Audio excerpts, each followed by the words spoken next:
Я очень рада представлять, на самом деле, наверное, одну из самых старейших здесь управляющих компаний, УК Fleming Family and Partners. We are in business since 1873. В России с 1992 года. И в своей презентации я, наверное, не буду рассказывать об услугах и прочее, что предлагаем мы, а постараюсь немножечко показать клиентов, наших клиентов, как мы их видим и как их видят другие коллеги в России и вне границ.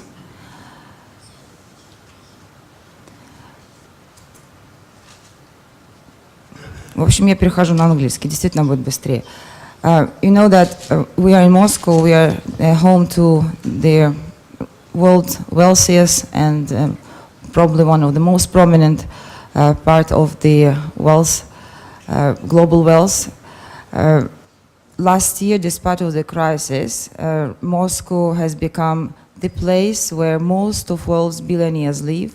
The number, according to Forbes, is 79 people, and it's far outreaching New York and London.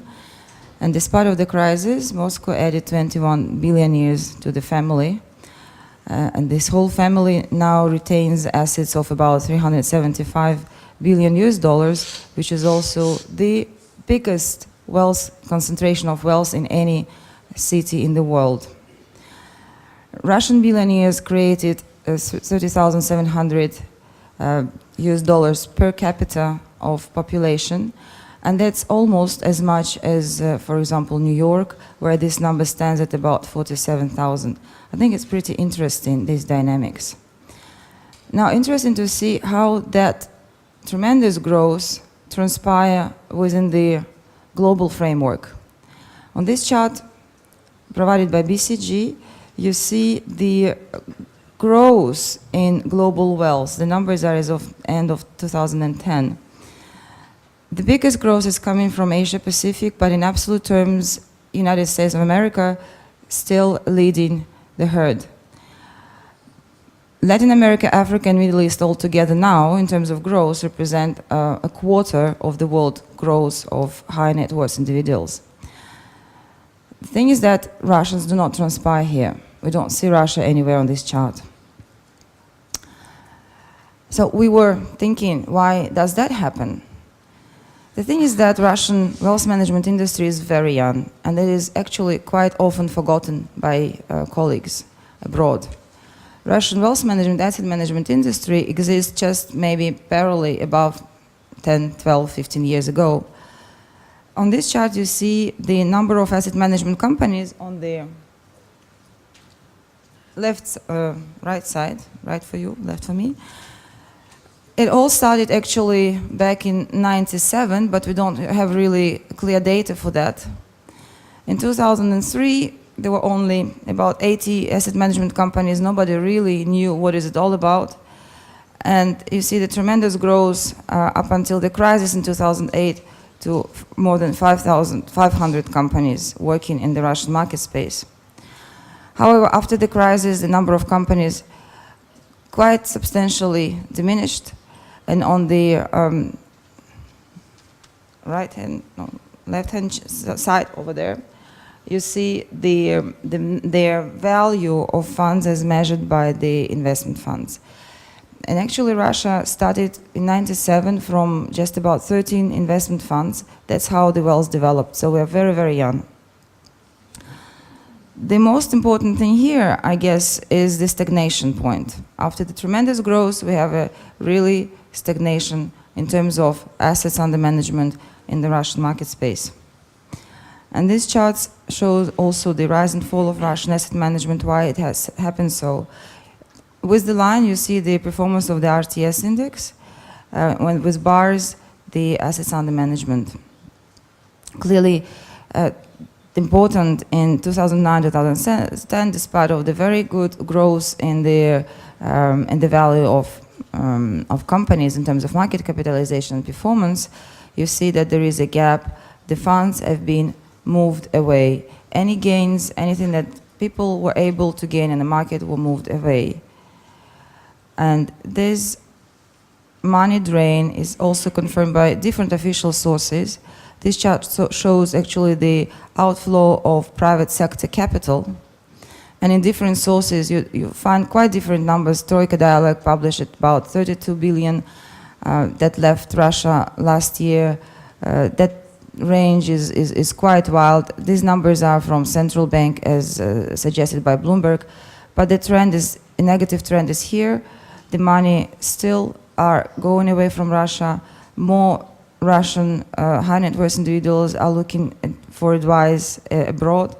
The penetration of family office services and private banking has increased quite substantially in the last 2-3 years. Why is that so? I think the most important thing, the key is lack of trust, is that wrong products were chosen for wrong people, wrong advice, not enough expertise, not enough knowledge, and not enough experience, and that all driven to this situation. However, Russian high net worth individuals are quite unhappy still. They are mostly wrongly depicted and badly perceived, both at home and abroad. And we just showed that it's a very funny thing, but that's how really things are.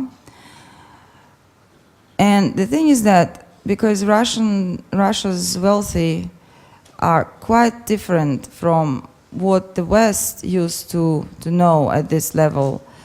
The average age, according to Forbes again, the average age of Russian high net worth individuals or ultra high net worth individuals are about 49 years, while in France this is the age of 74 and in Brazil 68 years old.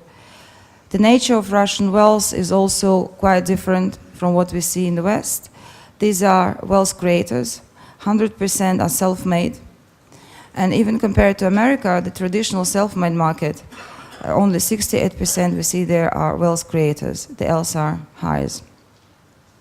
And therefore there is a mismatch in public perception what really is, who really are these people.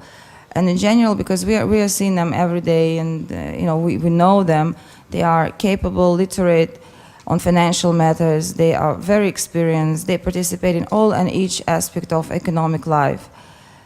And about 10 years ago, they were probably looking for consultants for financial advice. Now they can give any financial advice you want themselves. The other important thing is why this perception really takes place is that, look at this chart, Russia is young. And as a young country, as young wealth, it behaves like young behave. It spends, it goes out, and it puts a very high importance to the creation of money and to they put very high importance to money in the life.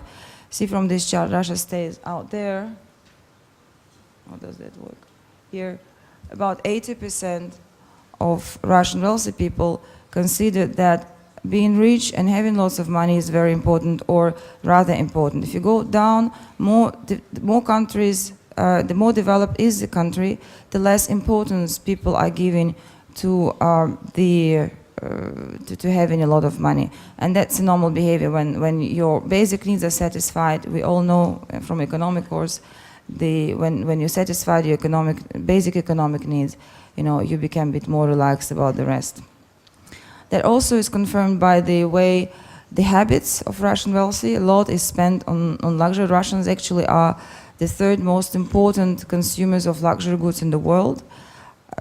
Basically, this chart says that out of 100 visitors or buyers of luxury goods, 11 would be Russians. And highest number only is still reached by US. 27 would be Americans, Middle East 17, and even Nigerians, 2 Nigerians will pop in the luxury shop as well. So Russia is still on the very early stage of consumption. So who they are? I actually very much like this kind of classification, which was done by UBS Camden Research. And they put, and I think it's very, very precise, they put their the whole family of high net worth individuals into three segments. They are friends of state, typically over 40, owners of business. Their success is linked to good relation with the government, and they obviously have high level of loyalty and support to authority. The smart operators, this is a new phase of Russian business. Between 25, 45, intelligent, flexible, modern individuals, and capital hires, a new slice of the family. 16, 35 years old children of the country's most wealthy people. That's very important. It's important to understand what the needs of these three segments are, because they're all very different. Their spending patterns, their request for services is very different from one to another. And here the biggest problem for capital creators is this, as a classic said, fathers and sons problem, as when children are not at all involved in the business of their partner or of their parents. In Russia, it's actually quite dramatic. Only 8% of children are involved somehow in family's business, and that compares quite interestingly to the rest of the world. And that's what we also observe in our everyday life when we meet clients, when we talk to clients, when we meet families.